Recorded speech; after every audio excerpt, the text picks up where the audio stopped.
देखिए हुआ क्या था,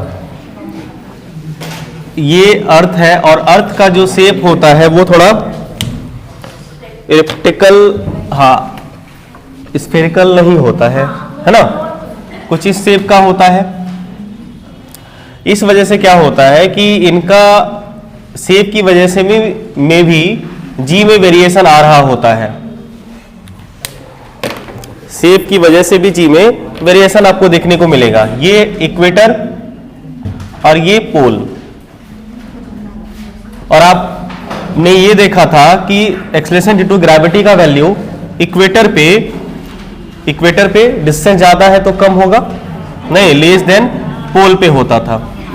और इसका डिफरेंस जो आता था वो 21 किलोमीटर का आता है, और इस पॉइंट ऑफ व्यू से पोल पे इक्वेटोरियल जितना जी का वैल्यू आता था उसमें से 0.18 मीटर पर सेकंड की इतना इजाफा होना चाहिए। ठीक है, मतलब 21 किलोमीटर की वजह से इतना चेंज होना चाहिए इसमें। ये था आपको थ्योरी के बेसिस पे, जो थ्योरी जी का फॉर्मूला है G = Gm/r² कंसेप्ट के बेसिस पे इतना होना चाहिए था। जब एक्सपेरिमेंट किया गया तो देखा कि कहानी कुछ और थी। देखा ये गया, जब एक्सपेरिमेंट किया गया तो ये रिजल्ट आया था निकल के सामने, P = GE + 0.052 के आसपास, ज्यादा है। ये था एक्सपेरिमेंटली, और ज्यादा इफेक्टिव एक्सपेरिमेंट ही होता है, एक्सपेरिमेंटल डाटा ज्यादा ये नहीं कहते भरोसे लायक होता है। तो आखिर मामला क्या था, यहां पे हमने क्या किया था कि अर्थ के रोटेशन को इग्नोर किया था।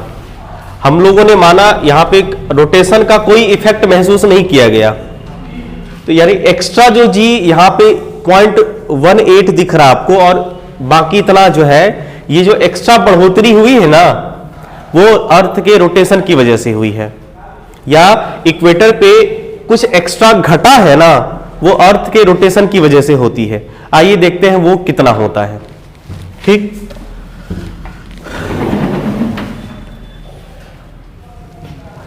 हम लोग मान लेते हैं कि एक कोई रैंडम पॉइंट है जिसका लेटीट्यूड मान लीजिए थीटा है, इस पॉइंट पे लेटीट्यूड थीटा है, तो ये वाला पॉइंट अर्थ पे इस सर्किल के अराउंड घूमेगा। देखो, और ये वाला पॉइंट यहां पे क्या होगा, ये कौन सा है, इक्वेटर है बाबू, इक्वेटर है ना यहां पे। ठीक, इक्वेटर पे आपके पास जो आर होगा, जी इफेक्टिव आपको जितना महसूस होगा, प्लीज यहां पे जितना जी का वैल्यू होगा उससे थोड़ा यहां पे क्या होगा, ज्यादा होना चाहिए, ज्यादा होगा, पोल के करीब ज्यादा होता है, मतलब चेंज आएगा। और ये चेंज होता है दो तीन, एक तो रोटेशन की वजह से, एक तो आर वेरी कर रहा है उसकी वजह से। हम लोगों ने आर जो वेरी करा उसकी वजह से कितना चेंज आता है ये देख चुके हैं। देखते हैं एक्स्ट्रा जो वहां पे आ रहा था वो रोटेशन की वजह से आ रही थी। तो जब बॉडी यहां पे होती है तो क्या क्या लग रहा होता है, जब कोई पार्टिकल इस पॉइंट पे हो रहा होगा तो इसके बीच, क्योंकि ये इस सर्कल में घूम रहा है, ये वाला पार्टिकल है ना, ये वाला पार्टिकल इस सर्कल में घूम रहा होगा तो इसके पास एक सेंट्रीफ्यूगल फोर्स लग रहा होगा आउटवर्ड, नहीं सेंट्रीफ्यूगल फोर्स mr² होता है, जिसको आप सेंट्रीफ्यूगल फोर्स भी कहते हैं, ये होता है। r यहां पे इस जो रोटेशनल एक्सिस है इससे इसका डिस्टेंस होना चाहिए, और ω² इसकी एंगुलर वेलोसिटी। देखो हर पार्टिकल की ओमेगा तो सेम ही होगी, ओमेगा चेंज नहीं होगा, r बदल रहा होगा, और इस r के बदलने से जी इफेक्टिव चेंज होता है। ठीक, और साथ में ओमेगा भी रिस्पॉन्सिबल होगा। और दूसरा एक फोर्स इस पे एक्ट कर रहा होगा, तत्काल हम लोग मान लेते हैं कि ये जो फोर्स एक्ट कर रहा होगा ये towards the centre of gravity, जो कि इसका वेट होगा। तो दो फोर्सेस हमें इस P पॉइंट पे जो पार्टिकल है दिखा, एक तो सेंट्रीफ्यूगल फोर्स mr², दूसरा इसका mg। तो ओवरऑल क्या हो रहा होता है कि इफेक्टिव जो जी है वो इन दोनों का रिजल्टेंट होगा, इन दोनों फोर्स का रिजल्टेंट होगा इफेक्टिव जी। और इस ड्राइंग से ये समझ में आता है कि जब आप इस पॉइंट पे होंगे तो अगर आपको फॉल करवा दिया जाए, छोड़ दिया जाए, तो आप अर्थ के सेंटर पे नहीं गिरेंगे, सेंटर से कहीं बगल में गिरेंगे। कारण है इफेक्टिव जी का डायरेक्शन। तो इन दोनों ये सेंट्रीफ्यूगल फोर्स, सॉरी हाँ, सेंट्रीफ्यूगल फोर्स और वेट का अगर आप वेक्टर सम कर दोगे तो आपको इफेक्टिव जी वाला वेट मिल जाएगा। हमने इसका वेक्टर सम किया। आप पहले m को हम लोग अभी ही एलिमिनेट कर देते हैं, क्या फर्क पड़ता है, m ऑलरेडी एलिमिनेट बाद में भी होना ही था, अभी भी m को एलिमिनेट कर दिया। हमको मान लो g के बारे में बात करनी थी, ये इस डायरेक्शन में g, इस डायरेक्शन में ये g, तो इस डायरेक्शन में ये g होना चाहिए था। हमने ये इक्वेशन लिखा और इन दोनों के बीच एंगल कितने हैं, इन दोनों फोर्सेस के बीच एंगल कितने हैं सर हमारे पास 180 माइनस थीटा, क्योंकि ये पूरा एंगल कितना होगा 180 होगा, जिसमें से ये थीटा है तो ये भी थीटा होगा, तो बचा हुआ ये वाला जो पार्ट है ये कितना हो गया 180 माइनस थीटा। तो 180 माइनस थीटा को पे दो वेक्टर को ऐड कर देने हमें, सिंपल सिंपल।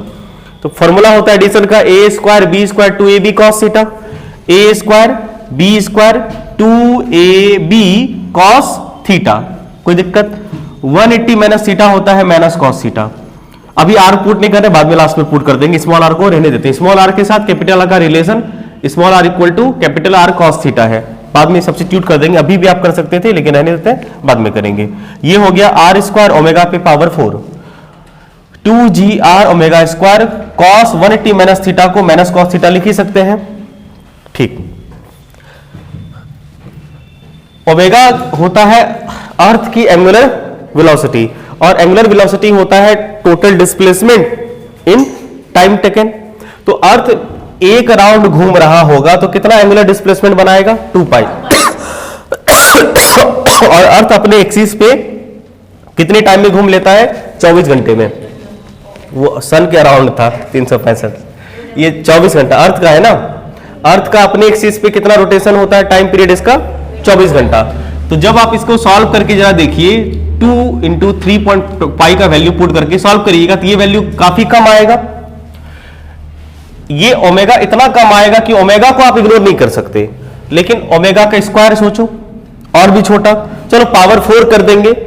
अगर मान लो ओमेगा आप इग्नोर नहीं करना चाहते, करना भी नहीं चाहिए, वैल्यू इग्नोरेबल नहीं है, इसका स्क्वायर भी इतना आ जाता है कि आप उसे इग्नोर नहीं कर सकते, लेकिन जब पावर 4 कर दें ये वैल्यू इतना ही कम आ जाता है कि इसको इग्नोर कर देने से कोई प्रभाव नहीं पड़ेगा रिजल्ट में, इतना छोटा आ जाता है। आई बात समझ में? आपको एक और हम इसका डेरिवेशन बताएंगे मात्र 2 लाइन का, उसमें देखोगे ये इग्नोर वाला कोई टर्म ही नहीं आएगा, 1 लाइन वाला बताएंगे। कल जिस पे चर्चा कर रहे थे उसको कंटिन्यू कर देते हैं, इसीलिए एक दूसरा रिजल्ट करेंगे, ये ध्यान में रखा, वो आप अगर भूल भी जाएंगे ना फॉर्मूला तो चुटकियों में निकल आएगा। अगर ये फॉर्मूला आप भूल गए तो सिर्फ एक इक्वेशन आपको याद रहेगा, उसी से ये रिजल्ट आ जाएगा, उसमें ये सब कोई टर्म इन्वॉल्व नहीं है। अब यहां पे अगर आपने ये टर्म को इग्नोर कर दिया, ओमेगा पे पावर 4 वाला टर्म को टेंस टू 0 कर दिया इग्नोर, तो ये वाला टर्म एलिमिनेट हो गया, क्योंकि इससे कोई भी बड़ा नंबर को के स्क्वायर को मल्टीप्लाई करिएगा कितना ज्यादा प्रभाव चेंज होगा, कोई ज्यादा इफेक्ट नहीं करेगा। ओवरऑल आपके पास बच गया g square minus 2gr omega square, देखो ये बच गया। जी स्क्वायर कॉमन ले लेते हैं, जी स्क्वायर कॉमन लेने से यहां बचा 1, यहां तो जी था, एक जी बाहर आया तो डिवाइडेड में एक जी बच गया आपका, ये आ गया रिजल्ट पावर 1/2। अब यहां पे हम लोग बाइनोमियल एक्सपेंशन लेते हैं। बाइनोमियल एक्सपेंशन ये कहता है कि अगर 1 माइनस एक्स पे पावर n के फॉर्म में कोई नंबर हो, प्लस वाला भी माइनस वाला भी चलता है, और साथ में x जो है वो बहुत छोटा हो 1 के रिस्पेक्ट में, तो आप इसे 1 माइनस nx लिख सकते हैं, 1 माइनस nx लिख सकते हैं। सेम ऐसा ही है, ये वैल्यू काफी छोटा आने वाला है, काफी छोटा आने वाला है, तो ये 1 के रिस्पेक्ट में काफी छोटा है, तो बाइनोमियल एक्सपेंशन यहां पे यूज कर सकते हैं, बस हाफ को यहां पे सब्स्टिट्यूट कर सकते हैं। हमने हाफ को यहां पे सब्स्टिट्यूट किया, 1 से 2 से 2 कैंसिल आउट, ओवरऑल ये रिजल्ट बचा आपका, ये रिजल्ट बचा। अब देखो अगर आप इसे सॉल्व करना चाहे तो क्या ये g से g कट जाएगा, क्योंकि g कॉमन है, g माइनस ये वाला, तो g से g कट गया और फाइनली रिजल्ट बच गया आपका g effective g dash equal to g minus r omega square cos theta. ठीक, g r omega square cos theta. अब आप r का value r cos theta put कर सकते हैं, g dash equal to g, r की जगह पे r cos थीटा पुट करिएगा तो cos का स्क्वायर हो जाएगा और कैपिटल R सब्स्टिट्यूट होके r omega square cos square theta हो जाएगा। ये हुआ फाइनली ये रिजल्ट। ठीक है, g इफेक्टिव आपको मिल गया। अर्थ के रोटेशन में देखो ओमेगा इन्वॉल्व है, जिस वजह से g घटने वाली है, क्योंकि कुछ चीजें घट रही है, तो इफेक्टिव g आपका यहाँ पे घट रहा होगा, मतलब जो भी चेंज हो रहा होगा इस रिजल्ट से आपका आएगा। ठीक है, थीटा से। अब इसी चीज को आप इसको नोट कर लिया क्या आपने? पहले नोट करो फिर आगे बात करते हैं इस पे।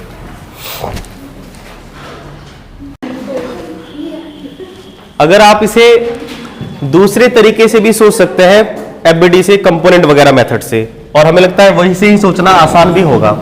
देखो तो जरा, ये सेंटीपिटल फोर्स है, ये वाला, ये एंगल थीटा है, क्या इसका ये कंपोनेंट एफसी कॉस थीटा होगा? यस और नो? बोलो। इसको लिख सकते हैं, ये कॉस थीटा। अब जरा ध्यान से पी पॉइंट को देखिए, पी पॉइंट पे एक फोर्स इधर लग रहा है, कौन? नहीं, एफ सी कॉस थीटा। तो एफ सी का मतलब M R omega square cos theta लग रहा है। बोलो, देखो कितना आसान है, समझो। और एक फोर्स लग रहा है यहां पे, ये देखो, ये जो एंगल होता है ये बहुत ज्यादा नहीं होगा क्योंकि ये बहुत हैवी होता है, तो इसके बहुत ही करीब होता है, इतना करीब कि आप मान सकते हैं सेंटर पे। जैसे मान लीजिए अर्थ का सेंटर है नहीं यहां पे, और उससे मान लीजिए आप 10 किलोमीटर उधर भी गिरे, क्या फर्क पड़ता है? सेंटर, एग्जैक्ट सेंटर पे तो नहीं गिरे, लेकिन हम लोग मान तो सकते हैं कि सेंटर के बगल में ही गिरे, तो मतलब सेंटर पे ही फॉल किए, मान तो सकते हैं। ये ऐसा ही होता है कुछ। तो यहां पे क्या हुआ है, प्लीज देखो, इस P पॉइंट का हाल बता रहे तुम्हें। P पॉइंट पे एक फोर्स लगा है इस तरफ, देखो cos थीटा वाला कंपोनेंट, और एक फोर्स लग रहा है आपका कौन सा? mg, वेट सेंटर की तरफ। तो इफेक्टिव जो वेट होगा वो टुवर्ड्स द सेंटर ही तो होगा, तो नहीं बगल में होता है। यहां से ये समझ में आया कि बस थोड़ा सा बगल में होता है। तो मान के चले कि अगर आप, मतलब आप पे जो नेट फोर्स लगने वाला है वो कितना होने वाला है? यहां से देखो, यहां लिखे क्या होगा? mg minus M R omega square cos theta equal to ma, ma मतलब एम जी इफेक्टिव, एम गया, g dash equal to g minus are omega square cos theta. कैसा लगा? नहीं समझे बात को? ऐसे में अगर आप फॉर्मूला भूल भी गए तो आपको याद रहेगा, और ये एकदम करेक्ट है, इसमें कोई गलती नहीं है, करेक्ट है। ये नोट कर लीजिए अल्टरनेट करके। कैसे नोट करेंगे? अल्टरनेट में आप इसे ऐसे ही कर लीजिए प्लीज।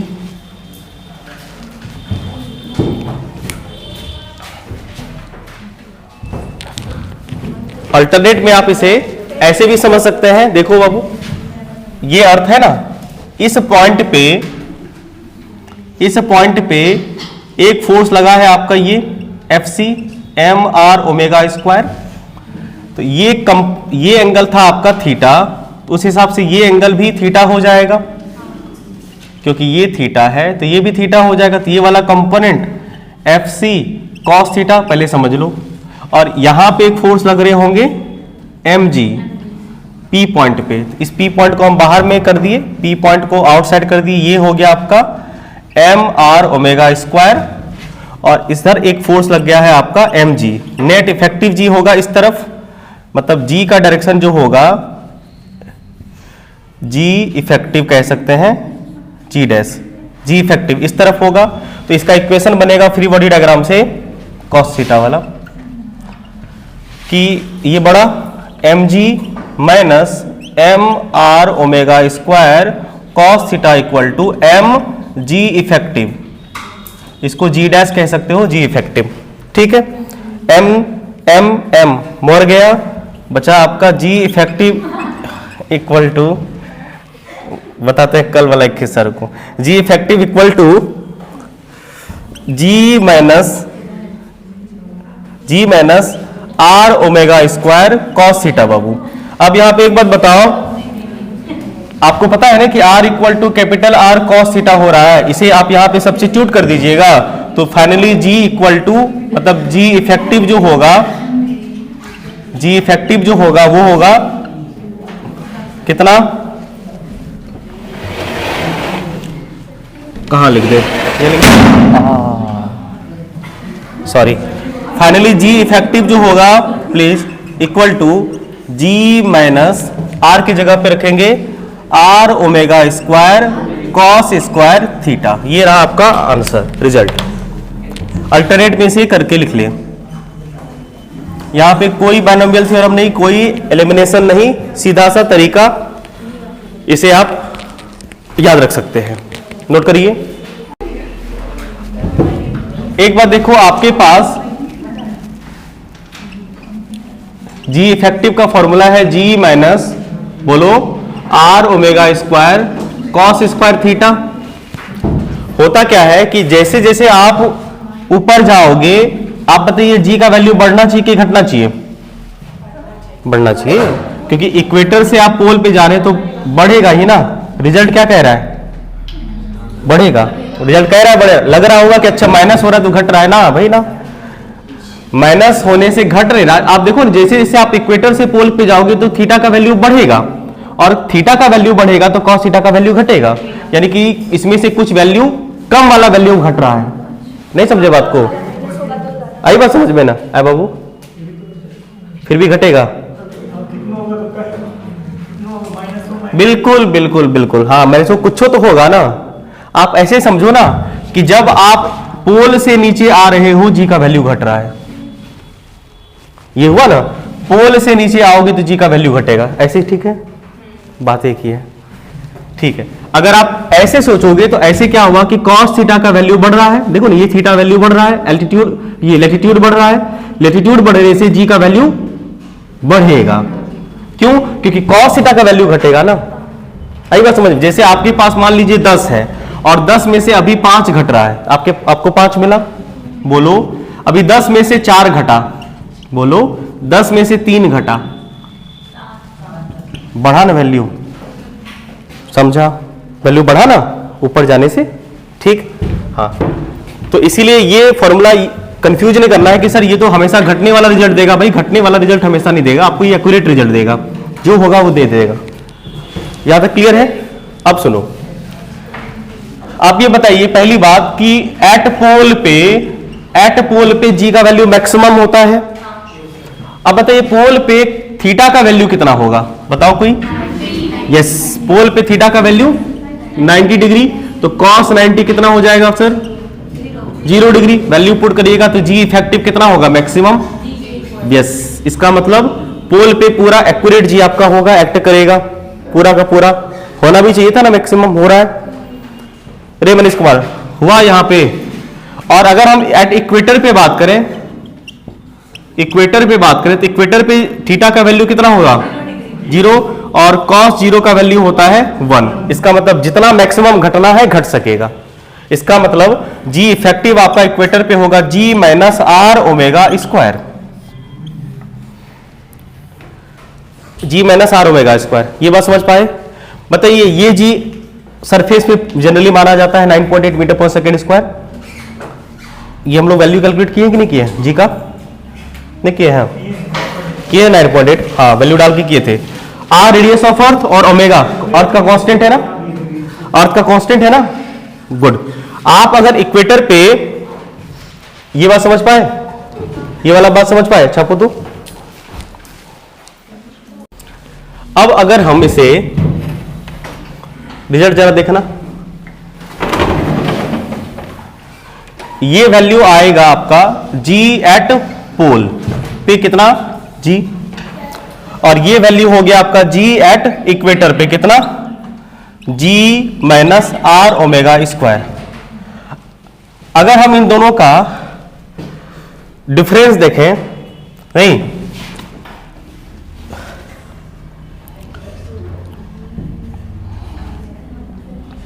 तो ये डिफरेंस किसके बराबर आएगा? जी माइनस जी, हाँ जी पी माइनस जी ई का डिफरेंस कितना आएगा? आप देखोगे तो जी माइनस नहीं, जी माइनस आर ओमेगा स्क्वायर। तो ये वैल्यू कितना आ जाएगा? आर ओमेगा स्क्वायर का। बताओ आर का वैल्यू कितना? आर का वैल्यू कितना? 6400 किलोमीटर, नहीं 6400 किलोमीटर। और ओमेगा का वैल्यू अर्थ का नहीं पता ना, कोई बात नहीं, आपको 2π/t तो पता है ना? नहीं 2π/t 24 आवर्स है ना बाबू, इसको सॉल्व करेंगे ना तो ये कुछ ओमेगा आएगा, ये वैल्यू यहां पे पुट कर दीजिए तो देखिएगा कि ये रिजल्ट आएगा आपको GP minus GE value. Data बता रहे हैं, ये डाटा का यूज है, इसका वैल्यू आएगा 0.034 मीटर पर सेकेंड स्क्वायर। समझे? ये इफेक्टिव, ये जो चेंज आया ना जी में, किसकी वजह से? शेप की वजह से नहीं, ओमेगा की वजह से। ये क्या आया? ओमेगा की वजह से। अब देखो सेप एक तो एक्स्ट्रा हमारे पास सेप की वजह से तो चेंज आना ही है, कितना 0.018, और ओमेगा की वजह से कितना आया 0.034, क्या वही आया 8 4 12 3 2 5 हम जो लिखे थे आया? एक्सपेरिमेंट सही होगा? ये था एक्सपेरिमेंटल रिजल्ट। इसका मतलब आपके पास जो जी वैरी कर रहे होंगे ना, वो दो तरीके से कर रहे होंगे, एक तो सेप की वजह से 0.018 और दूसरा अर्थ के रोटेशन की वजह से 0.03234। आई बात समझ में? तो ओवरऑल रिजल्ट क्या लिखाएगा? एक्चुअल ओरिजिनल वाला देखो बता रहे हैं। तो ओवरऑल रिजल्ट आपका लिखाएगा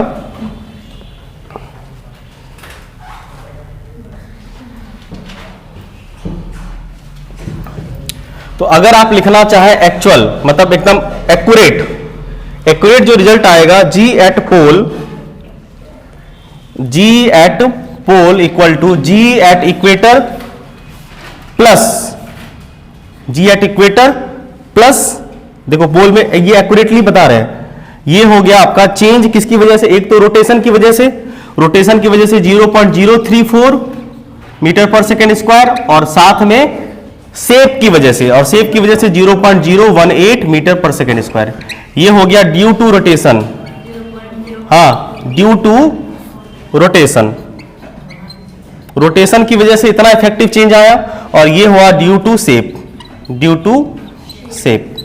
तो फाइनली ये हुआ आपके पास कि एक डाटा आया आपका accurate, GP equal to GE plus 0.052 metre पर सेकेंड स्क्वायर। ये हुआ, ये आपका एक्चुअल डाटा हो गया, ओरिजिनल एक्सपेरिमेंटली वेरीफाइड। छाप लो।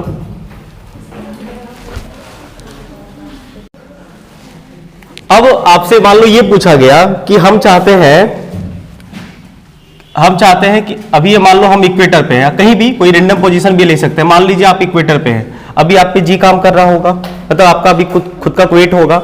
हम चाहते हैं कि यहां पे वेट हमारा 0 हो जाए, मतलब यहां पे हमें जी लगना बंद हो जाए। तो वो कब होगा वो तो देख ही लेंगे, लेकिन अगर मान लीजिए कुछ ऐसा जुगाड़ हुआ जैसे अर्थ का रोटेशन उस हिसाब से हो गया, कितना होगा वो भी देखेंगे, जिससे आप पे यहां पे क्या होगा कि जी इफेक्टिव 0 हो जाए, यहां पे जी लगना बंद हो जाए, तो क्या होगा? तो हम लोग चाहते हैं कि यहां पे वेटलेसनेस कंडीशन आ जाए, कहीं पे भी आप यहां पे, मतलब ये थीटा डिसाइड करेगा कि आप कहां चाहते हैं वेटलेसनेस पाने के लिए। आप इक्वेटर पे चाहते हैं तो थीटा 0 रखिएगा, आप 60 डिग्री पे चाहते हैं तो रखिएगा, आप पोल पे चाहते हैं तो वहां रख दीजिएगा। नहीं ऐसे मन में बस आया तो एट इक्वेटर, अगर इक्वेटर पे हम वेटलेसनेस कंडीशन चाहते हैं तो थीटा हमारे लिए 0 हो जाएगा। इक्वेटर पे वेटलेसनेस का मतलब क्या हुआ? जी का वैल्यू, जी इफेक्टिव आप पे नहीं लगे, तो जी इफेक्टिव इक्वल टू 0 और g minus are omega square cos 0। ठीक है, कॉस 0 1 होता है। कुल मिला के जी equal to are omega square, यहां से एक बड़ा खूबसूरत सा रिजल्ट आएगा, omega square equal to ji bye are means omega equal to square root ji bye are. जी का वैल्यू कांस्टेंट कितना होता है? जी का वैल्यू 9.8 मीटर पर सेकेंड स्क्वायर, और ये इसका 6400 किलोमीटर। जब आप इसे सॉल्व करेंगे एक्यूरेटली, समझे, एसआई वैसाई में कन्वर्ट करके, तो ये वैल्यू आपको मिलने वाला है लगभग, ये वैल्यू बता रहे हैं 1.25 into 10 to the power, sorry ये तो आर बाय जी, हाँ ठीक है, 1.25 into 10 to the power minus कितना, काफी कम होगा ना ये वैल्यू कितना होगा 10 टू द पावर, एक सेकेंड,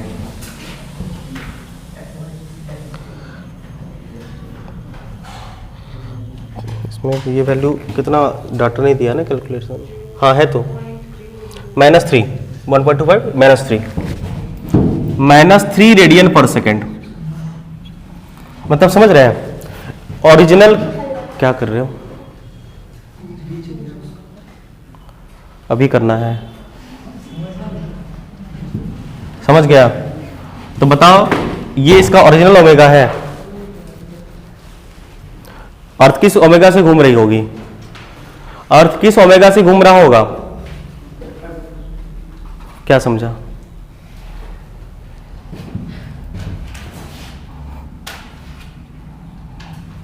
गलत सलत बता देंगे, मन हो जाएगा दुरुस्त, जिंदगी भर रोते रहोगे।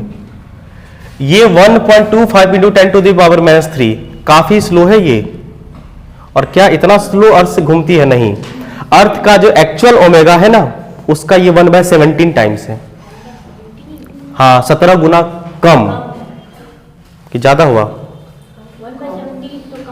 कम हुआ। हाँ, स्लो डाउन। कम हुआ कि ज्यादा हुआ? कम हुआ। अर्थ का एक्चुअल ओमेगा कितना होगा? 2 पाई वहां से आ जाएगा ना, नहीं 2 पाई बाई टी से एक्चुअल ओमेगा वहां से निकालोगे, मतलब ये हुआ।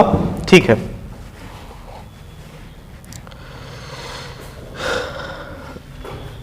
कि अगर अर्थ अपनी एक्चुअल स्पीड से, ध्यान दो, अगर अर्थ अपनी एक्चुअल स्पीड से, सही है, पहले एक काम और कर ही लेते हैं।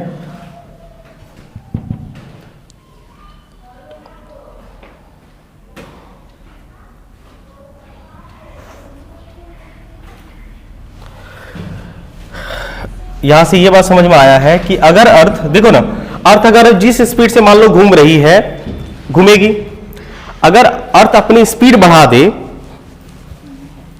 तो आप नहीं फेंकाया चले जाइएगा ना, नहीं, जैसे होता ना कि झोला मान लो बहुत स्पीड से जब घूमना स्टार्ट कर दे तो झोला पे जो बैठा हुआ आदमी होता है वो फेंकाया चला जाता है, आउटवर्ड स्किप कर जाता है, होता है कि नहीं?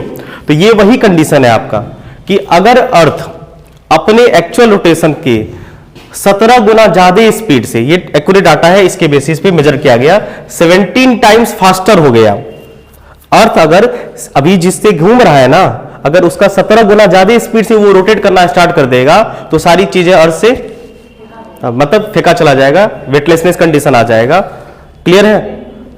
वेटलेसनेस कंडीशन आ जाएगा। ये बात आप चाहो तो लिख सकते हो। मतलब ये हुआ, इफ अर्थ स्टार्ट्स, ये वैल्यू सीधा सीधा पूछा जाता है बाबू। If earth starts rotating 17 times faster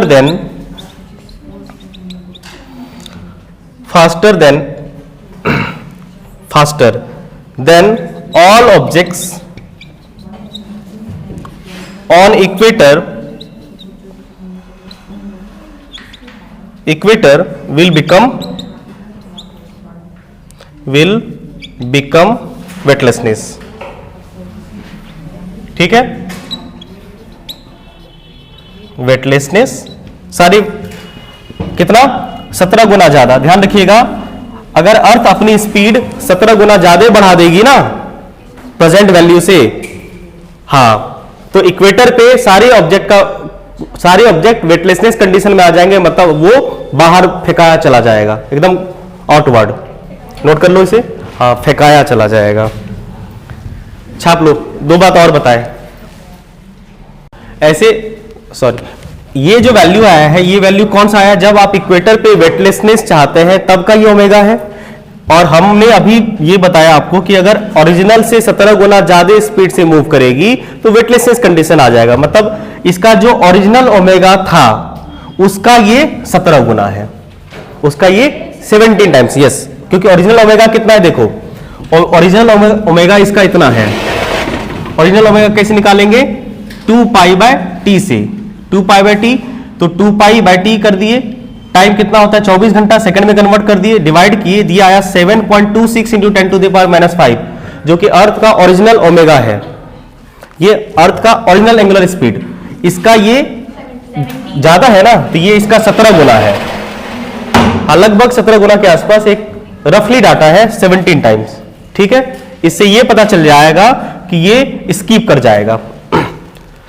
अगर आप चाहो तो इसे, जैसे एंगुलर वेलोसिटी के बेसिस पे सोचा ना, आप इसे टाइम के बेसिस पे सोच सकते हो। टाइम काफी बार पूछा जा चुका है, टाइम काफी बार पूछा जा चुका है। आइए टाइम के बारे में बात करें।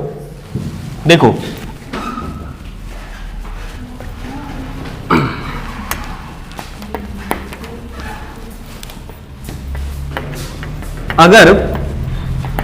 टाइम पीरियड का किसी को फॉर्मूला याद है? नहीं? देखो, हाँ, जैसे अभी मान लो अर्थ अपने एक्सिस पे कितने घंटे में घूमती? 24 घंटे में। आपको ये लगा कि अर्थ फास्ट हो गया, अब उसका रिवॉल्यूशन का जो टाइम होगा वो कम हो जाएगा। तो जब वेटलेस, हम लोग इक्वेटर पे वेटलेसनेस कंडीशन चाहते हैं, उस वक्त उसकी स्पीड 17 गुना ज्यादा होनी चाहिए। तो भाई टाइम कितने घंटे का दिन और रात होना चाहिए? उस वक्त कितने घंटे का दिन और रात होगा? आइए चेक करें। टाइम बराबर होता है, time equal to 2 pi by omega, नहीं होता है? देखो, टाइम बराबर 2 पाई बाय ओमेगा ही होता है ना।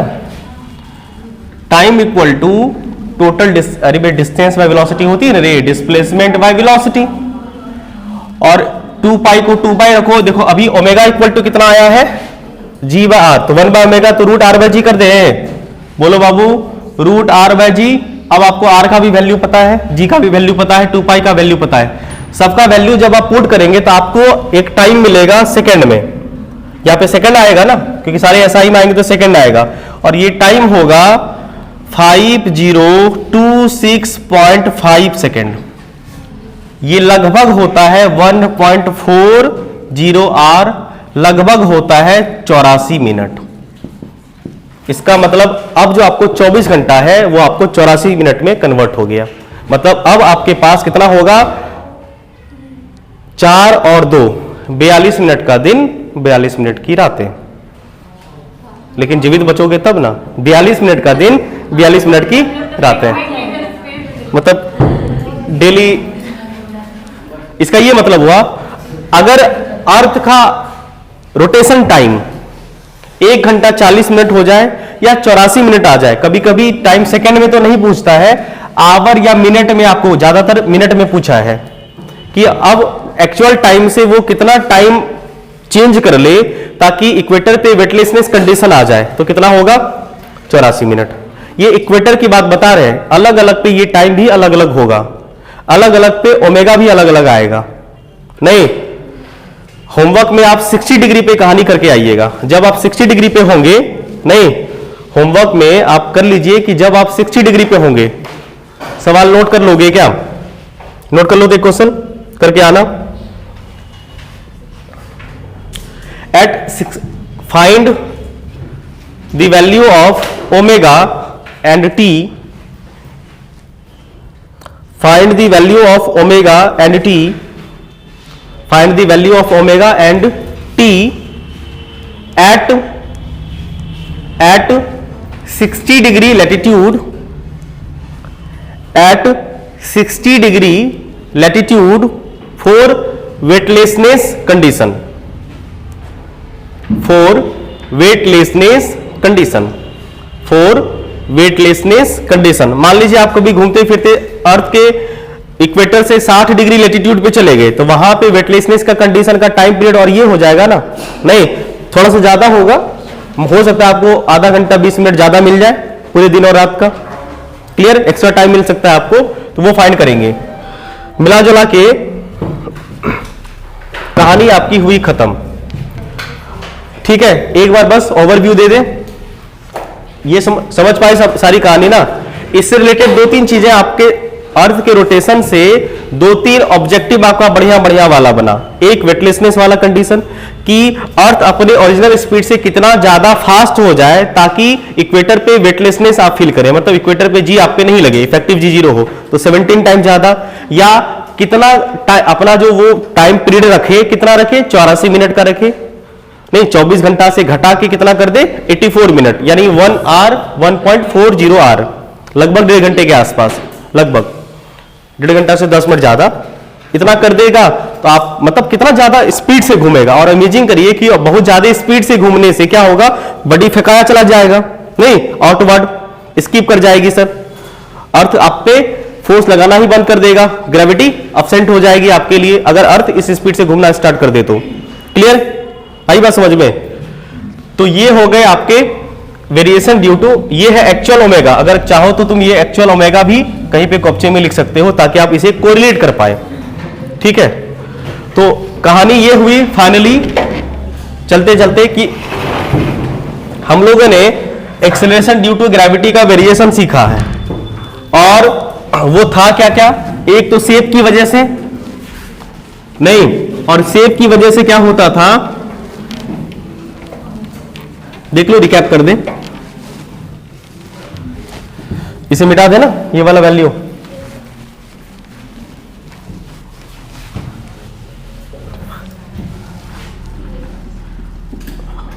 वेरिएशन ऑफ जी। पहला हम लोगों ने किया था above earth surface, earth surface पे, और ये होता था अर्थ सरफेस के ऊपर जाने से दो कहानी हमारे पास आती थी। एक होता था जी इफेक्टिव इक्वल टू जो g by 1 plus h by r square, ये तब होता था जब आपको बहुत ऊपर जाना हो, मतलब H is greater than R. अच्छा ग्रेटर देन आर नहीं चलेगा, ये तो उसके greater than R, H is greater than, हाँ 320 किलोमीटर ये होता था। अदरवाइज जी डैश आता था g into 1 minus 2h by r, ये होता था एच इज लेस देन, ये ना काफी less, much less than R से, मतलब ये हुआ कि एच इज हाँ लेस देन या इक्वल टू तक 320 किलोमीटर तक कंडीशनल था। ये हुआ एबव द अर्थ सरफेस। दूसरा हमने किया below, below the earth surface, क्या, और याद है फॉर्मूला बिलो द अर्थ में इफेक्टिव जी आता था, बिल्कुल g into 1 minus h by r, कोई दिक्कत नहीं नहीं। उसके बाद शेप की वजह से, तीसरा शेप की वजह से जी पोल पे होता था, जी इक्वेटर से ज्यादा नहीं, डाटा तो आपको याद ऐसे रखना नहीं है, फिर भी अगर रख पाओ तो बढ़िया। जी पोल इक्वल टू जी इक्वेटर, अगर शेप की वजह से करते थे तो 0.018 मीटर पर सेकेंड ये एक्स्ट्रा आता था शेप की वजह से। और तीसरा रोटेशन की वजह से, ड्यू टू रोटेशन की वजह से जी इफेक्टिव का वैल्यू आता था g minus are omega square cos square theta, ये होता था जी इफेक्टिव। क्लियर। और इसके बेसिस पे नेट जी इफेक्टिव आता था आपका इक्वेटर शेप की वजह से, G P equal to G E plus 0.052 metre पर सेकेंड स्क्वायर, ये आता था। ये वैल्यू याद नहीं रखना, आपको बस समझना था। और यहाँ पे दो ऑब्जेक्टिव आपके पास थे इंपॉर्टेंट वाला, एक ओमेगा अगर 70 गुना ओमेगा हो जाए, नया वाला ओमेगा डैश 17 टाइम्स ओमेगा हो जाए, या टाइम पीरियड जो होगा वो 84 मिनट का अगर हो जाए तो कंडीशन होगा हाँ वेटलेसनेस एट इक्वेटर वाले पे। क्लियर है। तो इससे रिलेटेड आपकी सारी कहानी खत्म हो जाएगी, समझ गए। तो आज के लिए इतना ही, धन्यवाद, मिलते हैं हम लोग अगले क्लास में।